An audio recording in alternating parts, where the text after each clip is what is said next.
बातें हमें कहकर गए। मानता हूं कि पहले लोगों के मकान कच्चे थे पर दिल बहुत सच्चे थे। पहले लोगों के मकान कच्चे थे पर दिल बहुत सच्चे थे। अरे पहले लोगों के मकान बहुत छोटे थे पर दिल बहुत बड़े थे। और यही परिणाम था कि पहले छोटे छोटे मकानों में जो मालदार सीढ़ी में रहते आए होंगे ना, उनको याद होगा कि छोटे छोटे मकानों में 6-6 भाई। पहले संतान भी तो यूं गिन गिन के पैदा नहीं करते थे कि एक हुई, अब 5 साल का गया अब दूसरी होगी। पहले ये गिन गिन के टावर पैदा करने का रिवाज नहीं था, दर्जन में प्लान चलता था। आधा दर्जन, पौन दर्जन, 1 दर्जन, कहीं मिल जाएंगे। आधा दर्जन वाले तो कहीं मिल जाएंगे।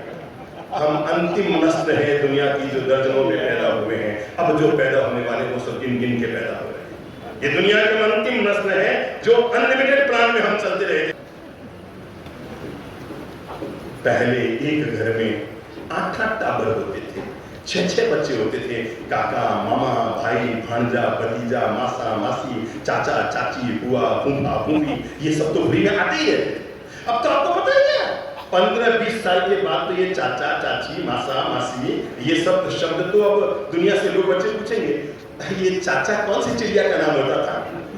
पापा, ये चाचा कौन सी चिड़िया का नाम होता था? क्योंकि चाचा में पैदा होने बंद हो गए, मासिया में पैदा होने बंद हो गई, फूफिया में पैदा होने बंद हो गए। क्यों? क्योंकि 1-2 तक तो आदमी चला गया। मेरे भाई, दुनिया में इस सिद्धांत को लागू की जाना चाहिए। छोटा परिवार सुखी परिवार नहीं होता, साथ रहने वाला परिवार सुखी परिवार। छोटा परिवार कभी सुखी परिवार होता हो ऐसी बात नहीं है। जो हिल-मिल कर क्या क्या क्या क्या क्या लगता है अलग होने में? 2 मिनट का खेल है। मैंने कह दिया मुझे आपके साथ नहीं रहना, आपने कह दिया मुझे आपके साथ नहीं रहना। मेरे भाई, अलग होने में 2 मिनट लगते हैं, टूटने में 2 मिनट लगते हैं, आपस में खींचतान पैदा करने में 2 मिनट लगते हैं, अलग अलग घर बसाने में 2 मिनट लगते हैं। अलग होना कोई बहुत बड़ी बात नहीं है। आप लोगों ने अगर अपने अलग अलग मकान बना लिए ना, तो आपने ऐसा नहीं कोई जमीन आसमान फाड़ के कोई बहुत बड़ा काम कर दिया है। अलग होना कोई बड़ी बात नहीं कि 2 मिनट का खेल है। अभिनंदन तो उनका करो कि शादी के 35 साल बाद भी भाई भाई साथ है। उनको पता है कि सैक्रिफाइस किसे कहते हैं, उन्हें पता है कि त्याग किसे कहते हैं, उन्हें पता है कि परिवार किसे कहते हैं, उन्हें पता है कि एकता का मूल्य क्या होता है, और उन्हें पता है कि साथ रहने का सुख क्या है। अभिनंदन तो उनका करो जिन्होंने अलग अलग होकर अपनी कोठियां बना ली। वो कोई अभिनंदन के पात्र नहीं है। अभी भी अभिनंदन के पात्र वो हैं जो भले ही छोटे मकान में है पर भाई भाई साथ का सुख ले रहे हैं। अरे सुबह आंख खुले तो भाई भाई का मुंह देखते हैं, और रात को अपने अपने बेडरूम में जाए तो भाई भाई दुआ सलाम करके जाते हैं। एक खून एक साथ रहता है, हिलमिल जुलकर रहता है। वो परिवार धन्य धन्य धन्य धन्य होता है। बूंद बूंद मिले तो सागर बनता है, कड़ी से कड़ी मिले तो लड़ी बनती है। और मुट्ठी भर लोग भी अगर एक साथ रहते हैं तो दुनिया के सबसे ताकतवर लोग बन जाते हैं। ध्यान रखना, मुट्ठी भर लोग भी क्या करते हैं, अगर एक साथ रहते हैं तो दुनिया के सबसे ताकतवर व्यक्ति बन सकते हैं। मानता हूं कि इनकी की कोई औकात नहीं होती, लेकिन वही दिन की जब आपस में मिल मिल मिल मिल करके डोरी और रंडू बन जाते हैं तो हाथी को भी बांधने की ताकत ले। जब वो दिन के आपस में मिलने शुरू होते हैं, एक दूसरे के साथ आने शुरू होते हैं, एक दूसरे के करीब आने शुरू होते हैं, तो हाथी से भी ज्यादा ताकत ले आते हैं। मैं आपको कैसे बताऊं, अगर हमारे भारत के ये लोग, अगर हिंदुस्तान के ये लोग सैकड़ों साल पहले ये चीज सीख गए होते कि हम अगर साथ साथ रहेंगे तो दुनिया की सबसे बड़ी ताकत हमारी होती, तो विदेशी ताकतें हम पर हावी नहीं हो पाती। अगर भारत के सारे राजा लोग, हिंदुस्तान के सारे राजा, अपने अपने रियासत में रहने वाले सारे राजा अगर हिंदुस्तान के नाम पर हमेशा एक रहते, तो अंग्रेजों की क्या औकात थी कि वो हिंदुस्तान पर राज कर सकते। हमारी फूट का, हमारे अलगाव का, हमारे एक दूसरे से दूरियों का, और हमारे यहाँ वो अलग, वो उसके लिए कमजोर कर रहा है, वो उसको कमजोर कर रहा है। उसका परिणाम ये निकला, वो मुट्ठी भर लोग आए और हम जो पूरे देश में फैले हुए थे हम पर राज करने।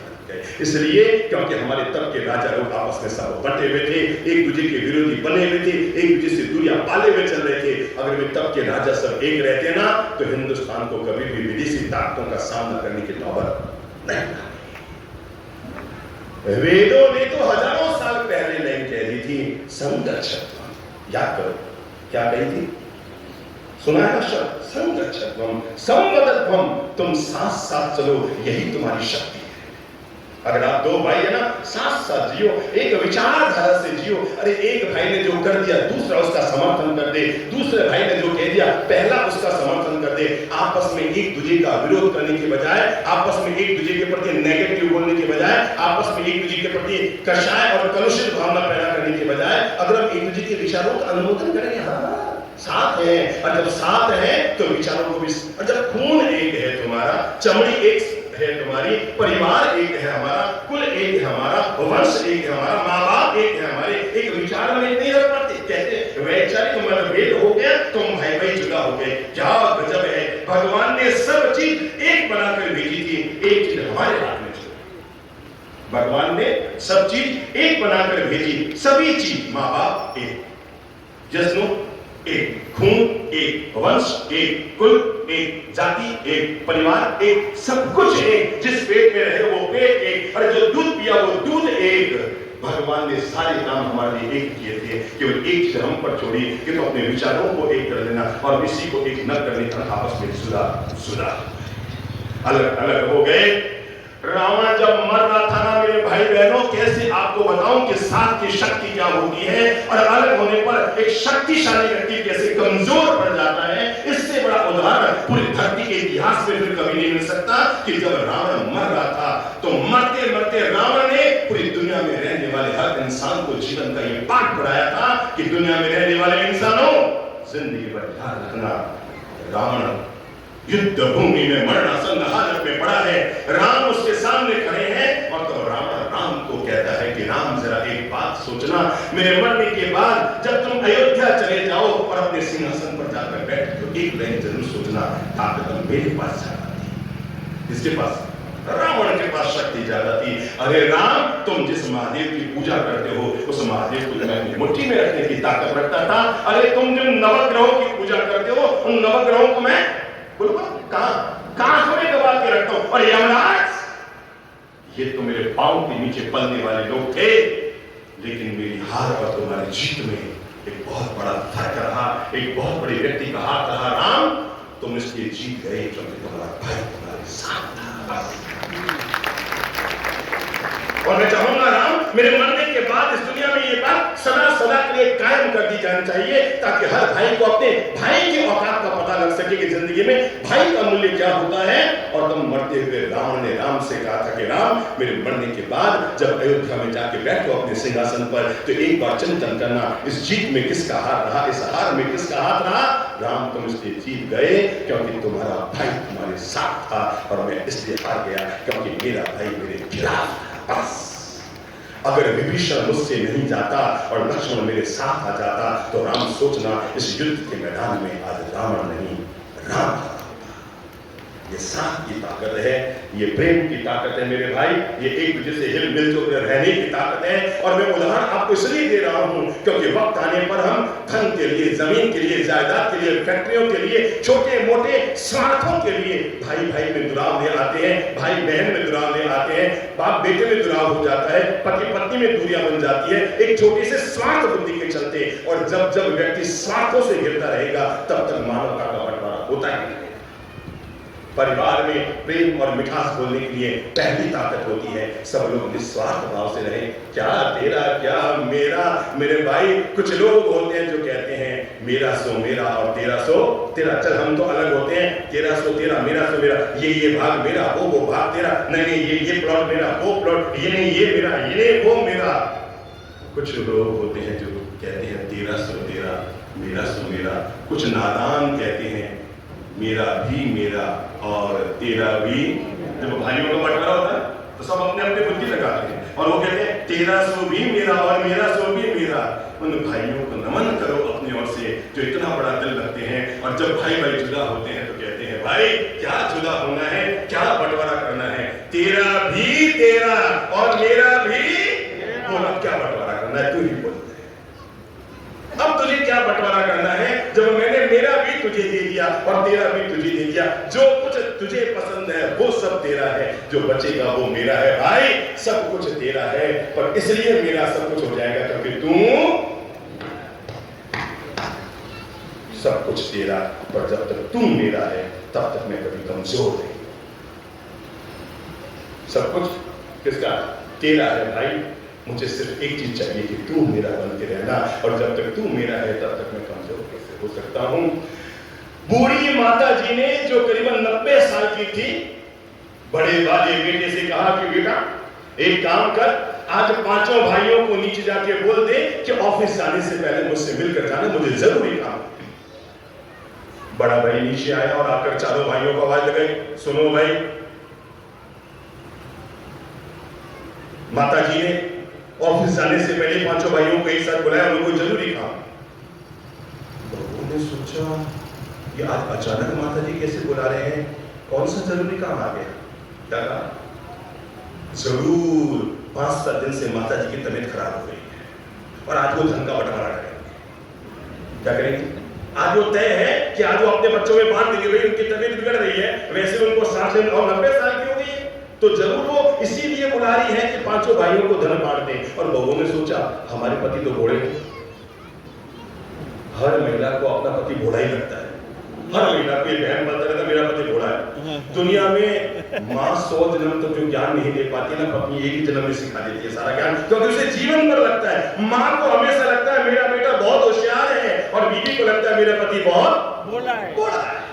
इसलिए जब भी बाहर देखो ऐसे मत बोलना, देखो हमेशा दुनिया भर का सारा ज्ञान एक बीवी के गूगल से निकलता रहता है। तो भाई तो पहुंचे कि नहीं पहुंचे, पर पांचों की पहले जाके बैठ गई। ये सब घोड़े हैं, मम्मी जी तो कुछ भी इसको दे देगी, और बाकी मेरा पति तो बैठा रह जाए। वो पहले ही जाकर बैठ गई और अंजलि करने देखते मम्मी क्या करती है, मम्मी क्या करती है, मम्मी क्या करती है। पांचों भाई इकट्ठे होकर आए। बीवियां तो पांचों के पहले से ही इकट्ठी थी, उन्हें पता था कि तय है आज माता जी हम पांचों भाइयों को अलग करके और धन का बंटवारा करने वाली है, और कहीं हमारे हिस्से में कम ना आ जाए। और मैं तो साफ बोल दूंगी मम्मी जी को, मम्मी जी ये वाले गजरे तो मुझे आपने पहले ही कहा था, और ये वाली चैन तो मेरी ही होगी। कैसे बताऊं आपको। पांचों भाई जब आए, माँ को प्रणाम किया, बोलो माँ के कुछ नहीं बेटा, पता नहीं कई दिनों से मुझे लग रहा है कि जैसे मेरा शरीर टूट रहा है, और मुझे ऐसा लग रहा है कि पता नहीं मतलब कभी भी मेरे प्राण निकल सकते हैं बेटा, पर मेरी इच्छा कि मैं जाने से पहले तुम पांचों बेटों को कुछ देना चाहती हो। फिर पांचों मतलब वो फाइनल हो गया। तो माता जी ने कहा बेटा देखो ये सामने एक लकड़ी का गट्ठर पड़ा है, गट्ठर समझ गए ना, पहले जमाने में गांव के लोग जंगल में लकड़ियां बीन कर लाते थे और उन्हें इकट्ठा करके डोरी से बांध के सिर पे रख के लाते थे। क्या कहते हैं ना, आप में से ही हो सकता है बचपन में कोई लाए हो, लकड़ियां बांध के डोरी से बांध कर लाते थे। तो एक लकड़ियों से बना हुआ गट्ठर मोटी डोरी से बंधा हुआ था। माँ ने अपने बड़े बेटे से कहा बेटा एक काम करना, इस गट्ठर को तू तोड़ दे। हाँ माता जी, और ये कहते उसने गट्ठर को तोड़ना चाहा पर गट्ठर नहीं टूटा। इतनी सारी लकड़ियां आपस में गुंथी हुई थी और डोरी बन रही थी, बड़ा टूट पड़ी। माँ ने दूसरे बेटे से कहा बेटा तू तो भीम जैसा पहलवान है, तू तोड़ दे। उसने भी ताकत लगाई पर न टूटी, तीसरे ने भी ताकत लगाई न टूटी, चौथे ने भी ताकत लगाई न टूटी, पांचवे ने ताकत लगाई न टूटी। बच्चों ने कहा माँ जी ये बंधा हुआ लकड़ का गट्ठर है, ये नहीं टूटता है, आप समझते हैं माँ जी ये नहीं टूटेगा। माँ जी ने झट से डोरी खींची, 1.5 गांठ लगी हुई थी, डोरी खींची और खींचते ही गट्ठर खुल गया। और जैसे गट्ठर खुला कि माँ जी ने कहा लो बेटे बड़े वाले बेटे तुम एक इस लकड़ी को तोड़ दो। उसने झट से तोड़ दिया, दूसरे ने दूसरी तोड़ दी, तीसरे ने तीसरी तोड़ दी, चौथे ने चौथी तोड़ दी, और इस तरह पांचों भाइयों ने एक एक लकड़ी तोड़ दी। माँ जी ने बहुओं को कहा तुम भी तोड़ दो। बहुएं समझ नहीं पा रही थी अरे बंटवारे के मामले में ये लकड़ियां तोड़ने की कहां से बात है। सबने एक एक लकड़ी तोड़ दी। माँ जी ने कहा बस बेटो जाओ ऑफिस जाओ, काम करो, बहुओं जाओ अपना नीचे खाना वाना बनाओ। तो बच्चों ने कहा माँ जी आपने हमें बुलाया किस लिए था, ये लकड़ियां तोड़ने के लिए, तो पांचों भैया एक ही तोड़ देता, पांचों को क्यों बुलाया। कहा बेटा इस नश्वर शरीर को छोड़ने से पहले मैं तुम अपने प्यारे बच्चों और बहुओं को अपने बड़े बुजुर्गों की सीख देना चाहती थी, बेटा इतना सा याद रखना, जब तक ये लकड़ों का गट्ठर डोरी से बंधा हुआ था, एक साथ लकड़ियां थी ना, तुम पांचों भाई मिलकर नहीं तोड़ पाए, और जैसे अलग अलग हो गई तो वैसे ही तुमने एक एक ने लकड़ी तोड़ दी। बेटा जीवन भर एक याद रखना, जब तक तुम पांचों भाई इस लकड़ी के गट्ठर की तरह एक साथ रहोगे, पूरे समाज पर तुम भारी पड़ोगे, और जिस दिन अलग हो गए पड़ोसी तुम पर भारी पड़ना शुरू हो जाएगा। बस ये मेरी सीख जीवन भर जोड़ कर रखना अपने मन से बेटा, कि जिस दिन तुम पांचों भाई साथ रहोगे, समाज में पंच वही होता है जो पांच भाई एक साथ रहते हैं, तुम्हें पंच बनने की जरूरत नहीं, अरे पांच भाई एक साथ निकलोगे समाज के पंच तो वैसे बन जाओगे, पर जिस दिन तुम जुदा होगे ना बेटो, याद रखना पड़ोसी भी तुम पर भारी पड़ जाएगा। जाओ बेटे जाओ, पता नहीं मेरा शरीर कब छूट जाए, मेरी इच्छा थी कि मैं मरने से पहले। तो पांचों भाइयों ने अपने पूज्य माता जी के श्री चरणों को प्रणाम समर्पित करते हुए कहा कि मां, हम आपको वचन देते हैं, हम पांचों भाई कभी भी जुदा नहीं, अलग नहीं होंगे, हम अपनी ताकत और शक्ति को कभी कमजोर नहीं होने देंगे। मैंने कहा, वेदों ने कहा था संगच्छध्वम, साथ साथ चलो, हिल मिल जुल कर चलो, साथ साथ रहो, क्योंकि कटी नाक सूंघ नहीं सकती और टूटा दांत चबा नहीं सकती, कटी नाक सूंघ नहीं सकती और टूटा दांत, अकेला दांत चबा नहीं सकता, इसलिए साथ साथ रहने की ताकत। देखो तो सही, माला का मणिया, यूं अगर मणियों को बिखेर दो तो मणियों की कोई औकात नहीं है। माला है ना, चलो किस किस के पास माला है निकालो तो। इस माला से ही पारिवारिक प्रेम का पाठ पढ़ते हैं। माला का मतलब क्या है? मणियों का संयोजन। माला का मतलब क्या है? मणियों का संयोजन। हाँ लाओ तो बेटा, ये माला ऊपर लो दौड़ के, आप ले आओगे। हाँ एक बहुत है माला, दौड़ के ला रहा। माला क्या है दिमाग में ले लो। ये माला क्या है, कैसे बनी ये माला? जब एक एक मणि या एक एक दाना आपस में जुड़ते चले गए तो माला बन गई। पक्की बात है ना? आप जरा एक बात बताओ, इस माला को बनाने में कितनी बार सुई धागा चलाना पड़ा होगा? बुद्धि लगाओ। अगर इसमें 108 मणिये हैं तो 108 बार सुई को चलना पड़ा होगा, तब माला बनी। परिवार को जोड़कर रखना तो माला बनाने के काम के लिए है, पर माला को अगर अलग करना हो, आप ही बुद्धि लगाओ कितना वक्त लगेगा।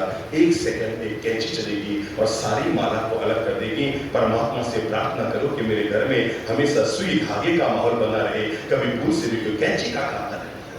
जो परिवार की माला को, परिवार के मणि जो आपस में गुंथे हुए हैं, ये गुंथे हुए हैं ना, तो ये माला है। और जिसलिए एक कैंची चल गई, कोई दुर्बुद्धि की कैंची चल गई, अरे किसी घर में कोई कैंची पैदा हो गई या किसी घर में कोई शक नहीं पैदा हो गया और एक कैंची का काम कर दिया तो पूरा परिवार बिखर जाएगा, पूरी माला बिखर जाएगी।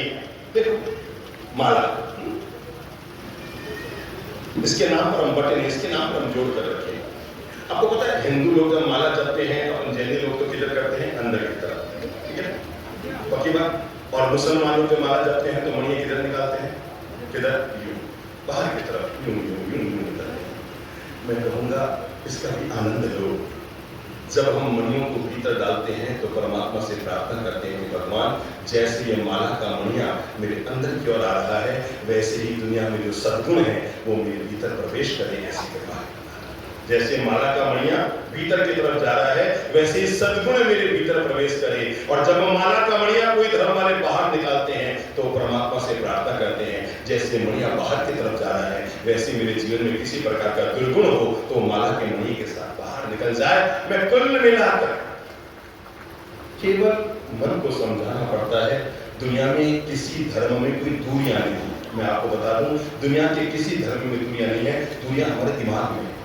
चलो एक प्रयोग करते हैं। हिंदू लोग जहां पर पूजा करने जाते हैं उस स्थान का नाम क्या है? जहां पर जैनी हिंदू बौद्ध लोग जाते हैं उसका नाम क्या होता है? मंदिर, ठीक है। मंदिर की स्पेलिंग बोलो तो MANDIR, ठीक है, पक्की बात। कितने अक्षर है गिनो तो? MANDIR, कितने हुए? 6, पक्की बात। मुसलमान लोग कहाँ जाते हैं इबादत करने के? उसका नाम क्या है? मस्जिद। मस्जिद, मस्जिद की स्पेलिंग बोलिए, कौन बोलेगा? बोलो MAS, MASJID, जे कर दो, ये जे कर दो, आई डी। कितने अक्षर हैं? कितने अक्षर हैं? 6। हिंदू लोग मंदिर जाते हैं तो उसके स्पेलिंग में अक्षर है 6। मुसलमान लोग मस्जिद जाते हैं तो उसके स्पेलिंग में अक्षर है 6। ईसाई लोग कहाँ जाते हैं? चर्च। चलो बुद्धि लगाओ, उसमें कितने अक्षर हैं? CHURCH। कितने अक्षर हुए?